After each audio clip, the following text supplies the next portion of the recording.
security, as clearly spelled in the Program for Accelerated Growth and Employment. A clear proof is the implementation of many agricultural projects in the country. Food security constitutes a significant part of national security, and no government will ignore good security or food security nor afford to wait for the 11th hour to reach on food security matters. For governments to ensure national food security, first and foremost, the citizenry should be aware of the stakes involved in producing their food.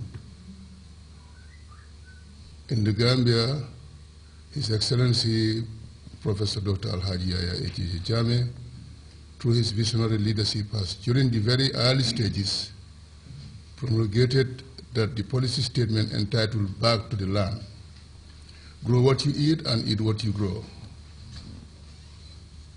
The simple reason behind this statement is that the food supply imported into Gambia comes from a surplus production of the exporting countries. When the exporting countries face situations of insufficient food production, they will be obliged to first meet the demand of their citizens. Information on future food production and availability is key for national decision-making. Therefore, providing farmers information on the use of meteorological products and data generation to serve in decision-making will in no small measure help to improve and increase the quality of food production in the sub-region. Participants are tasked to show commitment and dedication to the training, since they will serve as trainers to the rest of their communities in the sub-region. Uminjai, GRTS. Over 300 residents of the Central River Region settlement of Jarumekoto over the weekend received treatment for a range of medical conditions at no cost. The free medical services aimed at supporting government's efforts at ensuring a healthy populace were provided by a caravan of compassionate health workers from the Nyani Free Medical Team. Louis Mendy reports. Of kilometers to reach out to patients in hard-to-reach communities is seen as a worthy cause. A team of medical personnel from the Nyani Free Medical Team were over the weekend met by scores of patients in Jarumekoto in the Central River Region who were eagerly waiting for them to arrive to receive medical treatment. The team, constituting doctors, surgeons and nurses, who tasked themselves with the responsibility of giving free medical care to the underprivileged in hard-to-reach areas, has since the beginning of the campaign attended to hundreds of patients in the Sami district. I have seen almost 80 people with different types of conditions. The cataract that needs operation is about 11 of them. So I am referring them to Bansan Hospital or anywhere they feel they will, because some of them have their relatives in Banjul. It's far. This is why we want to come here to help those people not to go up to Banjul. The routine voluntary outreach to these communities enabled these young medical practitioners who have carved a reputation as passionate health workers with the formation of this self-sponsored charitable organization to care for their relatives who, in one way or the other, supported them through. They described the move as a way of complementing government's effort to make health care delivery accessible to all and sundry. This is to supplement government effort. You know, government cannot do all. We, as citizens of this country, should take such venture. I want to tell you that this money comes from the people who came here.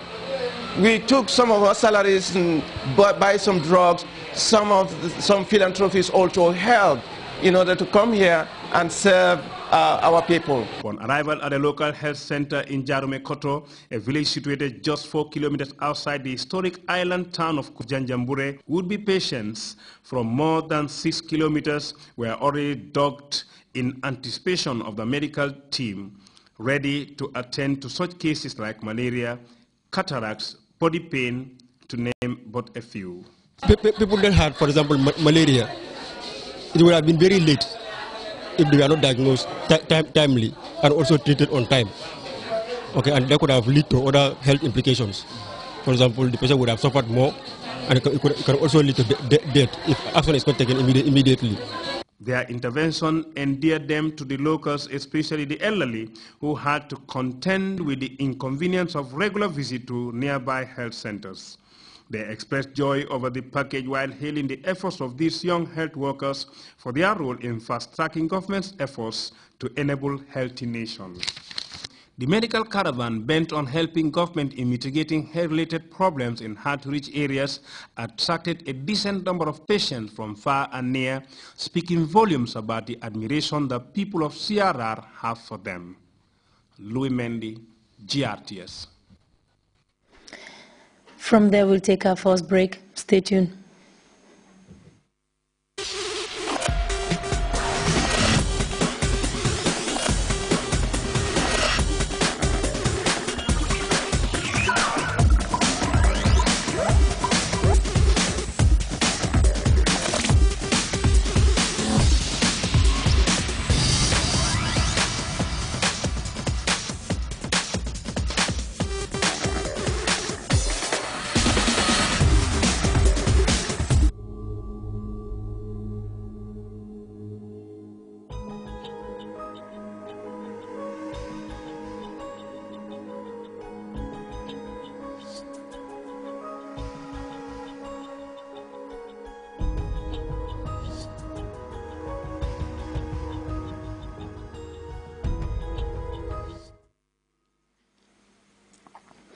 Welcome back.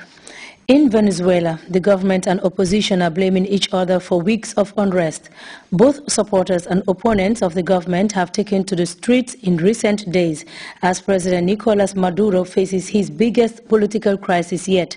And one of the controversial characters is former General Angel Vivas. CNN's Carl Penhall has the story. Retired general brandishing automatic weapons takes to his rooftop. He's making a stand against Venezuela's socialist government. He brands it a dictatorship. Heeding a call on Twitter, middle-class neighbors massed and threw up burning barricades to defend him from arrest. He's a true Venezuelan soldier. He's a real representative of Venezuela, he says. General Angel Vivas quit the army in 2007 after disagreements over Hugo Chavez's leadership. He was later charged with insubordination. On Sunday morning, state security forces tried but failed to detain him on charges of stirring up violent opposition. On February 19th, the general posted this tweet, urging citizens to string nylon cables across streets. That advice, he told CNN, was aimed at stopping gun-toting government loyalists on motorbikes. What I did was recommend to unarmed civilians so that they could defend themselves. A doctor gives medicine, a priest offers a prayer, and I gave military advice, he says. 2 days after General Vivas's tweet, a 29-year-old supermarket worker was decapitated by a cable as he rode home on his motorbike. There's no suggestion he was involved in the political troubles. Hours after the standoff began, President Nicolas Maduro called on General Vivas to turn himself in. Venezuela is under attack by extreme right-wing groups who want to start a civil war and topple the government, he said. General Vivas's show of armed defiance has transformed him into the opposition's newest hero. While his stand is not an indication of brewing discontent among serving military officers, Vivas says he still has good inside contacts. The army is very fragmented. They no longer buy the ideological discourse, he says. As night fell, supporters dug in. This is another of the defensive lines that neighbours have thrown up. They say that they fear pro-government forces pulling in on motorcycles, and so they've thrown up these nylon cables to stop them. They've also made these tubes with nails to throw on the ground and puncture tyres. And then, if security forces do get through, well, you've got a supply here of Molotov cocktails. We heard what was happening to the general and came to this spot. All this will continue until we get rid of the regime, he says. And as protesters took shifts to man the barricades, their general vowed no surrender. Carl Penhall, CNN, Caracas. Mexican Marines have nabbed one of the world's most wanted drug lords, Joaquin Guzman Lora, commonly known as El Chapo. He was arrested in the Mexican resort town of Mazatlan after being on the run for more than 13 years. And in Thailand, violence over the weekend saw 4 people, including 3 children, killed and dozens others wounded